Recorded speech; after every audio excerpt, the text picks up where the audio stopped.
All right, welcome back, and delighted to have with us today Treva Kuyper. She's one of the co-hosts of the ministry called The Loft, which is a terrific outreach to young girls from 8th grade to 12th grade. And you're right in the middle of things, huh? We are, right in the middle of the year. Are you? All right, tell people what you do quickly, and then we'll get into your topic there. Yes, The Loft is a ministry outreach to teen girls 8th grade through 12th grade. We meet during the school year once a month, and we tackle tough topics. Yes, you do. So this Sunday, we have The Loft from 5:30 to 8:30 at Community Bible Church in Central Point. And our theme this Sunday is Beyond the Blues, our mental health. Okay, that's not a song. Right, no, it's not a country western song.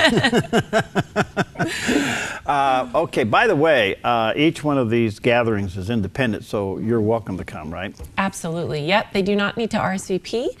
We encourage our teenagers to invite their friends. They just have to be 8th grade through 12th grade. Okay, Beyond the Blues, how come you selected this? Why is this an issue? Well, we find that our teens, they're losing their hope. Each day, they're losing their hope in this world, in our culture, quite frankly, in adults that they trust.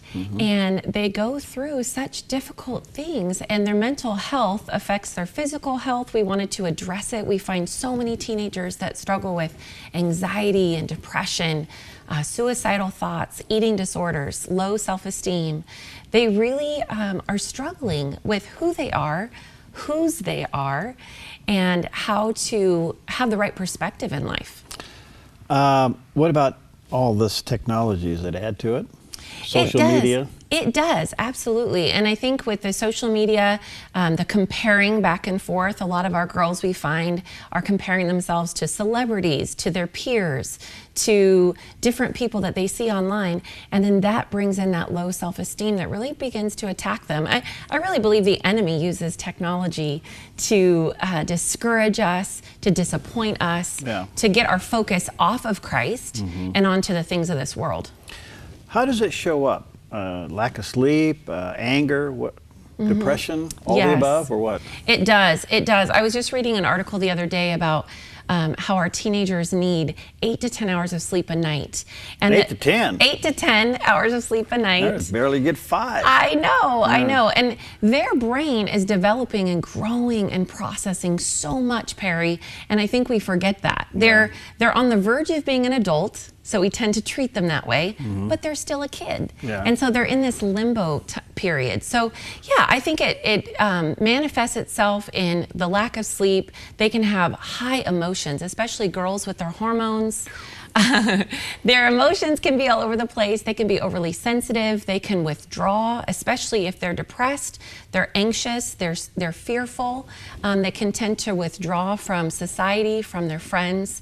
And we need to be aware as their parents, as their mentors, to really watch the changes in behavior that are drastic. Wow. So how do you tackle this? I mean, you got a room full of girls. You're going to talk about Beyond the Blues. You're going to be talking about mental health, which suggests that they're got some issues. Right. So how do you tackle this? Right. I'm trying not to use the term mental illness over and over again. I don't want girls that don't have an issue to create an issue. Right. So I'm trying to steer away from that. Good. And yet I want the girls that are really suffering silently to maybe have a light bulb moment where they say, oh, okay, I am suffering with anxiety, I am suffering with depression, and to not feel shameful about it. I struggled with panic attacks and anxiety last year, and for 3 months, and it was really a journey that the Lord had me on. And I think that as believers, we tend to think, well, we just need to be joyful all the time. But Ecclesiastes says that you have joy and you have sorrow, you have life and you have death. There's these opposites, and we are going to be sorrowful and we are going to be sad, and we want to teach them how to be healthy physically, but also in their mind, their perspective. You know, Treva, I would guess the fact that you would bring this to the surface with a bunch of young girls sitting out there. You've just expressed something that they silently are going through. That alone would be the door opener. Wait a minute, she's talking about something I'm really dealing with. Yes, and they may not open up that night, but we want to plant seeds. And the Loft is a safe place. That's one of the things that we work so hard. Big issue. Huge. We want it to be a safe place where they feel comfortable to go to one of the leaders, to have a mentor and to be able to open up. And they may not be ready that night because we're not here to fix them, but we are here to pour truth into them, to let them know they're not alone. That's one of the biggest things, is that they think they're the only one dealing with an eating disorder. Even if they hear that other people are, they think, yeah, well, they don't know my story. And so we like to share our story. I'm going to share my story of anxiety. I was depressed after my mom passed away 5 years ago. I had never been depressed before, and that dark cloud that just followed me everywhere, that was circumstantial, that was grief. But I still understand a little bit more what it's like. And then we're having Kelly Matthews from Tumor Hater. She's going to be our guest speaker. She has over 1,000 tumors inside her body, and every day, yes, every day she has to deal with such pain that I can't imagine. So her mental health, her ability to stand up to depression, to disappointment is huge. And I want the girls to hear her story of how she tackles her daily life through suffering. Where do the parents come into this? I have actually spoken with several parents this week, and my heart goes out to them because this is very, very hard on parents. Very hard. Every teenager is different. Every boy is different from every girl. And so when you see your teenager depressed, anxious, fearful, have an eating disorder, self-harm is a huge one, as parents, we want to help them and fix them and give them that immediate solution, take care of it right away. And oftentimes, Perry, it's not an overnight solution.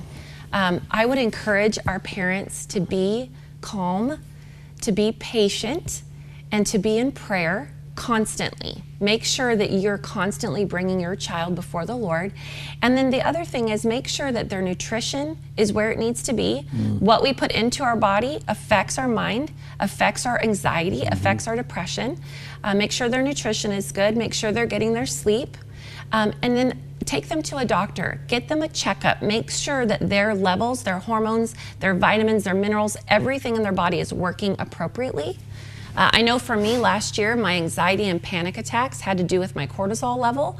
As soon as I got my cortisol where it needed to be, my vitamin D where it needed to be, all of a sudden I could face life victoriously. And it changes who we are. Yeah. That's very, very good advice. By the way, the LoftSouthernOregon.com is the website, the LoftSouthernOregon.com. This Sunday night will be this series on dealing with Beyond the Blues, our mental health. And so we have to take care of our brain as much as we do of everything else. So if you have a young gal who's 8th grade through 12th grade, you're more than welcome to be a part of it. Let me skip ahead and come back. Where are you going next? In February, we're tackling addictions. And in March, we're going to do family dynamics, which is one of my favorite topics because our families are so important. We need to fight for them. Okay, that brings up where I kind of wanted to go. The kids' normal today is not the normal that we had, you know, and we're trying to compare our normal to their normal. And I think that's a huge mistake. The culture's different. I mean, the whole world's different. So how could their normal be our normal? It's so true. And I think it's very instinctive for us as parents to say, well, that was never the case when I was growing up. So therefore, your situation isn't as deep or as important as you think it is because I never dealt with that. And I think that as parents, we need to continue to learn about our culture. What is the culture that our kids are in? What is it like for them at school? And how do we do that? If you have a child, if you have a teenager that opens up to you, then you can ask them a lot of questions and, you know, spend time with them and really listen to what they have to share. The other thing is go to your youth pastor. Ask your youth pastor what it's like for them at school. Ask their school counselor. There's different ways that we as parents can kind of get ahead of the game and make sure that we know what's going on. Well, it's a biggie. Beyond the Blues, how long did it take you to come out? What kind of a process we're talking about? We see a child, we see a teenager, they're locked down, they're shut in, they're depressed, they're angry, there's something. You know something's going on. Yes. There's no pill here. So. Well, and I know for me as an adult, I know last year I was determined to do all the steps I needed to do in my anxiety, in my panic attacks, and after 3 months, the fog lifted and I felt more like myself. But what I encourage our teenagers is don't quit. there are those darkest days where even as adults, we want to just give up and quit and say, you know what, I'm done. It's too hard. And life is hard. Life is so hard. For our teenagers, I encourage them to hold on. Hold on tight to the Lord. Hold on tight to any blessing, any goodness that you see, even if it's just a thread of hope.